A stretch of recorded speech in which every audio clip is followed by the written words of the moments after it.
What's up? What's up? What's up, Facebook fam? It is Tuesday, and you know what goes down here on Tuesday. Why chat goes down here on Tuesday. So do me a huge favor and make sure that you hit the share button and let all my one sexy wives know that wife chat is going down on here. You guys, thank you so much for joining me. Thank you so much for hitting the share button, and do me a favor, go in the chat and tell me where you're viewing me from. I would love to hear from you and give you a shout out. Hope your week has started off amazing. I know this weekend was a busy weekend for me, and I was not shopping. I was just trying to plan and execute with my team what 2022 is going to look like. Man, this is crazy. Like, we only, 12 days away from Christmas or something like that. So again, you guys, please go in the chat and let me know where you're joining me from. I truly appreciate you getting on here. And so, like, I hope and pray that you guys are safe. Hope and pray that you are not, in a depressed state, because a lot of people get depressed around the holidays. And I just want to reach out and say, I'm praying with you and for you if you are grieving or lonely or any of those things, because I do understand what that is from. Hi, my name is, I don't want to miss it. I'm from Mumbai, India. Thank you so much for joining me from Mumbai, India. I am so blessed to have you. Although this is wife chat, I am a husband here. Well, you know what? I have a lot of husbands that join me on wife chat. So thank you so much for joining me. I feel honored that you are joining me. I really do. I don't even know what to say, from all the way from India. God is a good God, and He is amazing. And so I just hope and pray that you're not lonely and that you're not in a depressed state, because we have a lot of things to be grateful for. We have breath in our lungs and we still have life, and so therefore you can do anything. And so tonight, this chat actually comes from a wife over in Westminster, London. And over in London, from my understanding, it's almost 1 o'clock in the morning. So she will probably have to watch this replay. But I did email her and tell her I would be answering her question. And the thing is that she came into my she actually came through my website and emailed me and was just talking about what is reasonable expectations in your marriage, right?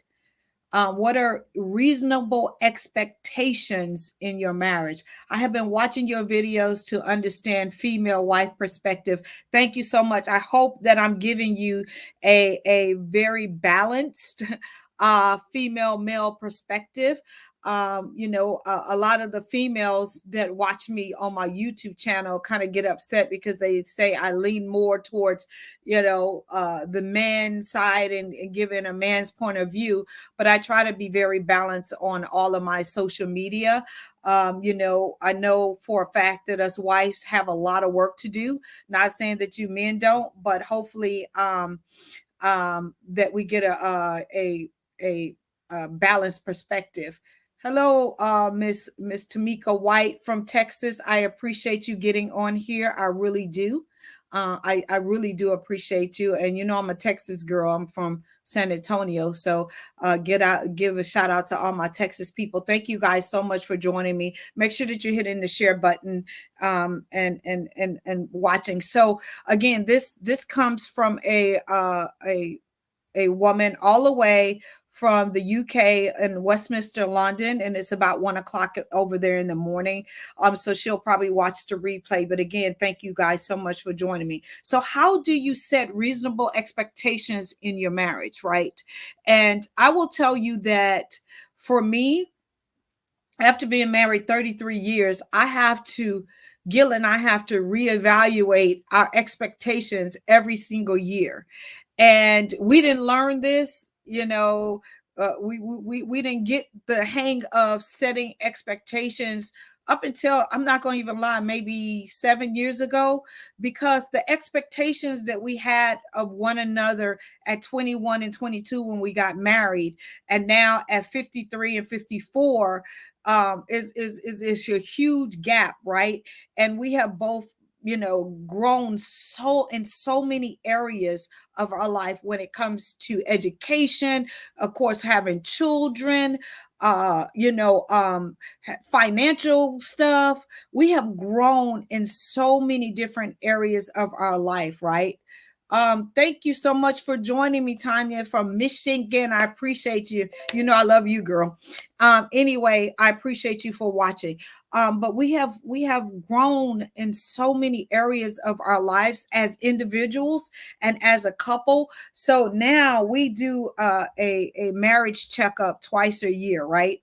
And we actually just did it this weekend.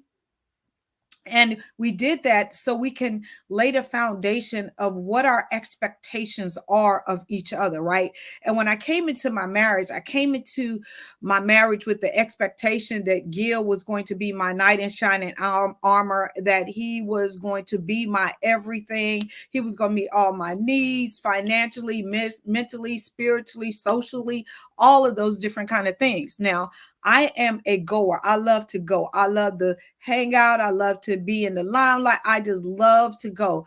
I married a man that loves to stay at home and watch TV and chill out, right? And so that caused a lot of problems when it came to my expectations, because my expectations is if I wanted to go to a lot of places, you know, by myself, I could have stayed single, right?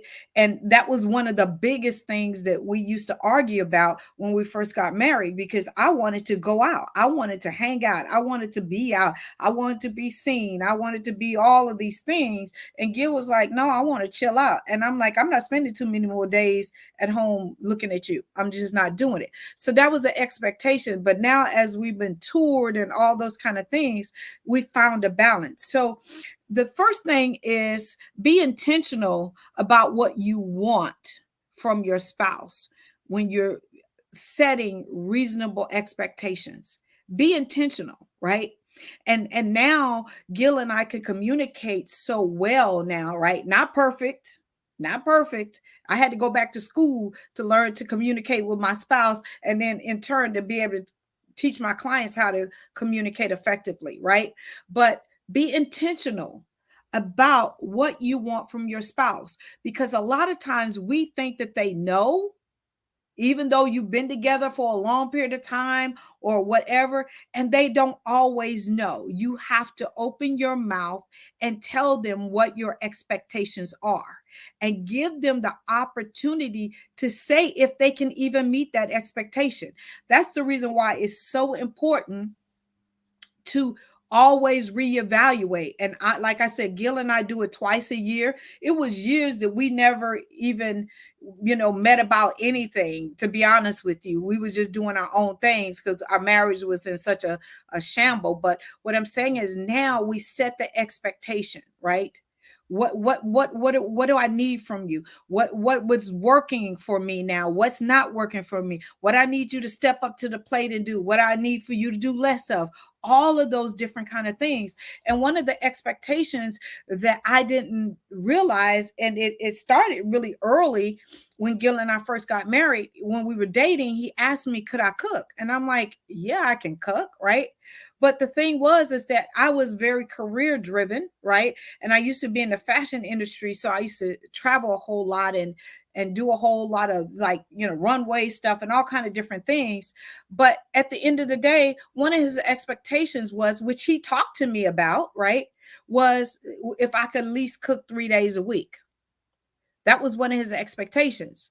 But when career came, the children came, I was like, I'm not cooking. I make enough money. We're going to eat out, right? And for one, that's unhealthy. For two, that's wasted money and all of those kind of things. And we didn't have family time. So now switching, we went back and he asked me the question again about 7 years ago, G, can you cook? And I was like, I could cook. I cook for Thanksgiving and for Christmas, right? And he's like, well, I really would like for us to start sitting down and eating as a family, right? So that expectation I began to meet.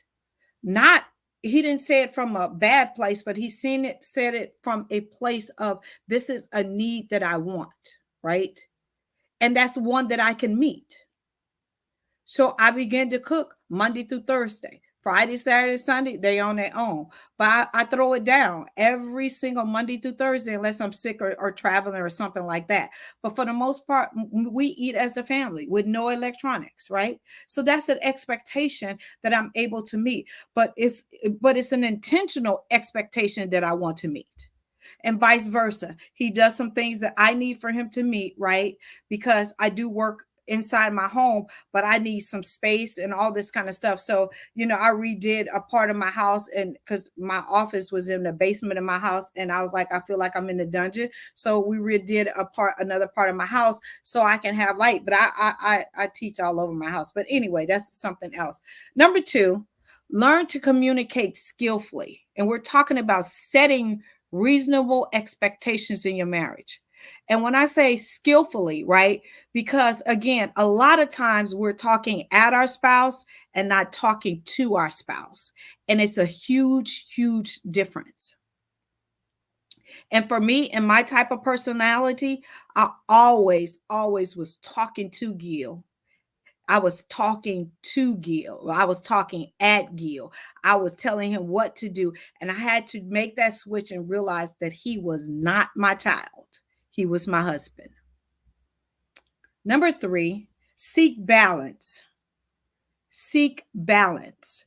A lot of times we go into our marriages and our expectation is that our spouse is going to meet all of our needs, like going out like I wanted to all the time, or spending all their time when they're not working with us, or doing everything that we want them to do. No, you need to seek balance, right? You need to be a whole person as much as possible inside of your marriage. So seek balance. It's okay for you to go out and have good times with your girlfriends, or go out by yourself, and vice versa. It's okay for him to go out with his friends or by himself, or vice versa, because no person was designed to meet all of your needs. That's not why they was designed as your spouse. And my expectations was that every time I wanted to run the streets, Gil was going to run them with me. And that expectation caused me a lot of headache, a lot of arguments, and a lot of disappointments, because that's not who he was, and that's not what he was created to do, right? Does he go out with me? Absolutely.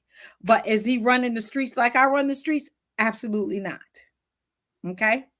So seek balance. Number 4, takes responsibility for your happiness and for your unhappiness, for your goals, for your aspiration. You take responsibility for those things, because your husband or your wife was not designed to make you happy. Happiness is an emotion, and it's an internal thing. And they can stand on their head, they can turn a flip, they can do everything. But if you choose not to be happy, you're not going to be happy. If you choose not to meet your goals and live your dreams and your aspirations, that's on you. Has nothing to do with them. Now, it is more difficult when you do have a spouse that does not want to support your dreams or your aspirations, right? But a lot of times it's because it's poor planning, or you have started 1,000 things and completed nothing, right? It could be a financial thing, but again, it's something that you need to speak and talk through, because most people want to see you win. They do. And when I told my husband that I wanted to leave a job making over $200,000 to become a marriage counselor and a marriage coach, he just looked at me. He's like, "Are you serious?" I'm like, "Yeah." He's like, "Well, what do you?" I said, "I got to go back to school." He's like, "Well, you already have." I know, but that degree does not apply to what I need to do.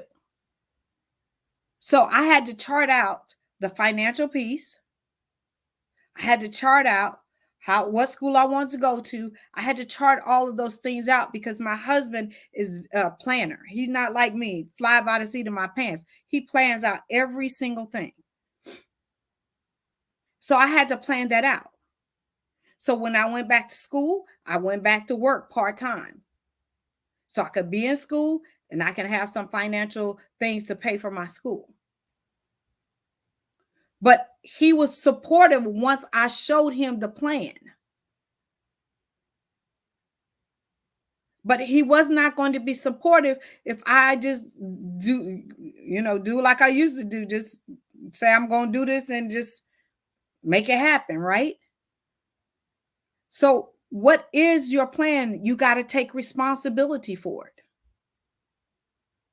Take responsibility for your happiness, for your goals, all of those things. Take responsibility for, and don't expect the other person to manifest those things for you. It's because when you're happy, they're happy, and together you're happy. But if they're trying to make you happy and you choose not to be happy, that's where division comes from. One thing my spouse should avoid doing is talking negative behind your spouse's back with your spouse's extended family and friends. Yeah, you need to speak directly, which is true. A lot of times, when they feel, and when your spouse talks negatively about you behind your back, I'm answering the question on here if you guys don't know. But if your spouse is talking negative behind your back, there's a communication breakdown that you need to address and figure out why they don't feel that they can speak open and honest about to you about the situation. Why do they feel they need to go behind your back? That is a communication thing that you need to bring to your spouse and tell them how it makes you feel when they go outside of the marriage and speak negatively about a situation. Just tell them how it makes you feel. Tell your wife or your husband how that makes you feel, right? Because everybody's looking at you after the fact, and y'all have moved on, but they're still looking at you in a negative light, right? So if you're going and speaking negative about your spouse to other people, I would suggest that you have a conversation and tell them how it makes you feel. Not blame them, but tell them how it makes you feel and ask the question, why don't they feel comfortable enough to have the conversation with you first? Okay. Number 5, know that you're both on the same team and that you're not working against each other. And I know sometimes in marriage, you feel like you're both on 2 different playing fields. But when you said I do, you became one flesh. So you're both on the same team, right? And if you're not playing in the same field or in the same sandbox, you need to figure out why, and you need to fix it, because you want to make sure you and your spouse are a team and moving as much as possible as one unit. And a lot of times when you feel like you're on two separate teams, it's because it's a breakdown of communication, a breakdown of trust. It could be financial issues. It could be health issues. It could be so many different things. So you need to get to the root cause of why you're not playing on the same team, right? Moving as one unit. Number 6, embrace change. Age, education, life experiences, travel, children, family, tragedy, all of those things can make you need to change your expectations of your marriage and of your spouse. So embrace change. Change is good. Even if everything is looking bad now, change is good. If your marriage is broken, do something different to fix it, because obviously what you have been doing is not working. So do something different to fix it, right? And I'm going to get you off of my thing. Delete. So you need to do something different. You definitely need to do something different. That was somebody trolling me on there. So that's the reason why I block them, just to let y'all know. But anyway, embrace change. It's good, because sometimes we become complacent in our marriages, and we're just going to just keep walking in it like it's the same old shoe. Change is good. And if you're struggling with change, or if you're struggling to figure out how to get on the same page, I'm here. I do this every single day, and this is my passion. This is my love, right? And you can schedule a free discovery call with me. Just go to gailcrowder.com. It's free. I'm not going to try to sell you anything, but if I know that I can help you, I will tell you how we can work together.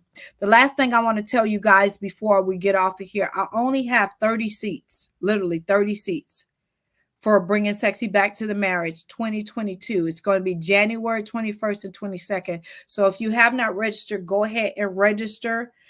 It's going to be amazing. I'm being honest with you. It's going to be amazing. So go hit up my website at gailcrowder.com. Click on the banner that says Bringing Sexy Back to the Marriage, and you can see all my amazing teachers and speakers. I have the amazing Judge Lynn Toller coming to speak to us about what divorce would cost you, and is more than just money, because I have so many people ready to throw in the towel, and they're throwing in the towel for the most smallest things. Oh, he don't pick up his clothes, or she talks on the cell phone too much, or whatever it is. All of those things are fixable, right?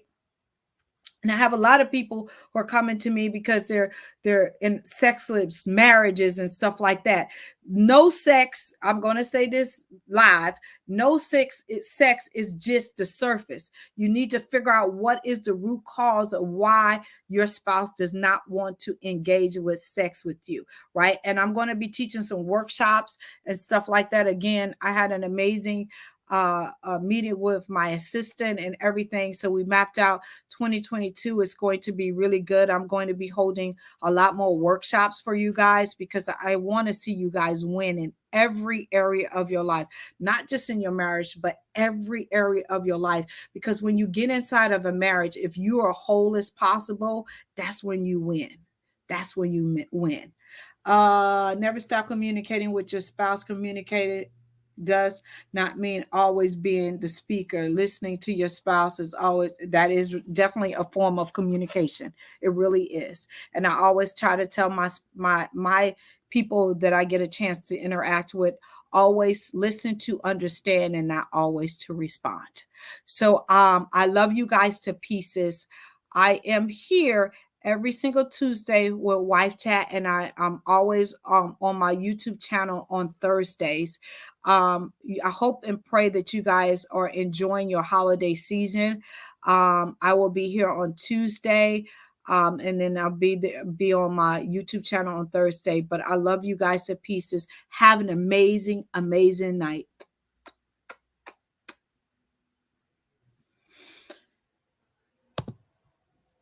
I should have had this ready, but I didn't.